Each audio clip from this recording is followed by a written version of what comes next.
Just 50 years ago, on July 31st, 1970, the British Royal Navy ended its daily ration of rum. It was known as Black Tot Day, hence the black armband. Okay, it's actually a face mask, but that's the closest I got. It was a tradition that was over 325 years in the making, and it started in the 1600s. They had a devilish time of keeping anything fresh on the boats, those captains. And so the water would go bad, it would get algae-ridden and slimy, the beer would turn sour within a week or two. This is before they started putting hops in it for the pale ale. There was Madeira, which is a fortified wine, and there was brandy, but they came from the enemy. They were expensive and they were unreliable in terms of their production. So along comes Barbados and the sugar plantation owners and the advent of rum. Rum was cheap. It was plentiful, it came from allies, British subjects, and it was easier to store in a ship. With space is such a prized commodity, it's stored better. And lastly, rather than spoiling as the days and months went on, it actually got better as it sat in those oak casks. So, with a little bit of lobbying and marketing from those rich, wealthy plantation owners in Barbados and Jamaica and other places about the medicinal qualities of rum, they were able to substitute the daily ration of 1 gallon of beer, only 1 gallon of beer, for just a half pint of rum. Now, a half pint is an imperial pint. That is 10 ounces of rum.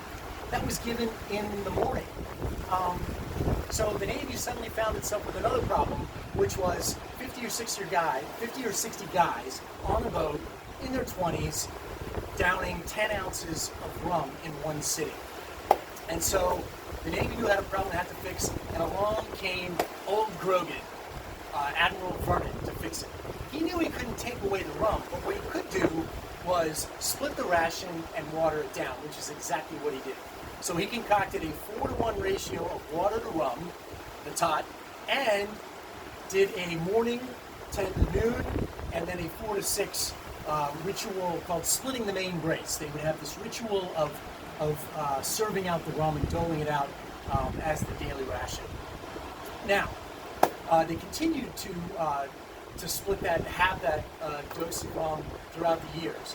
But the other thing that Admiral Vernon did was add lime. Scurvy was a big problem, and so we added lime to that concoction, and he added sugar.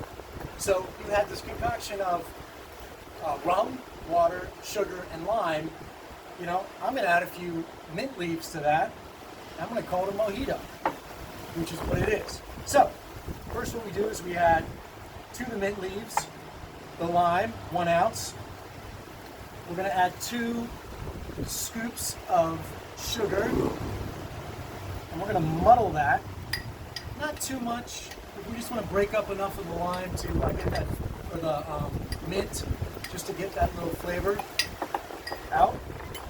Then we're going to fill with ice to the top. Add rum. Now, a lot of folks will use light rum for this. I prefer dark rum in pretty much every circumstances, so that's what I'm doing. And then we're going to top with, not still water, what they would have done in the grog days, but I'm going to add some club soda.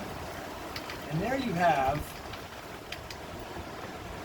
the Mojito, almost the Navy grog, named after old Grogan himself. So cheers to the Royal Navy, to Admiral Vernon, and to all of you. Cheers.